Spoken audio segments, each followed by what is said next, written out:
வேட்டையன் இசை வெளியீட்டு விழாவில் ரஜினிகாந்த் பேசும்போது வேட்டையன் படத்தின் கதை எப்படி தேர்வு செய்த, அந்த படம் என்ன மாதிரியான படம் என்பது குறித்து பேசியிருக்கிறாரு. நமக்கு மெசேஜ் சொல்றது செட் ஆகாது, படம் கமர்ஷியலா இருக்கணும், மக்கள் கொண்டாடணும் அப்படின்னு இயக்குனர் யானவேலு கிட்ட சொன்னேன்.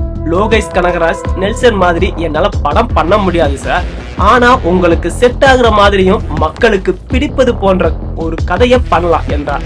அதற்கு தான் உங்களை அழைத்தேன்.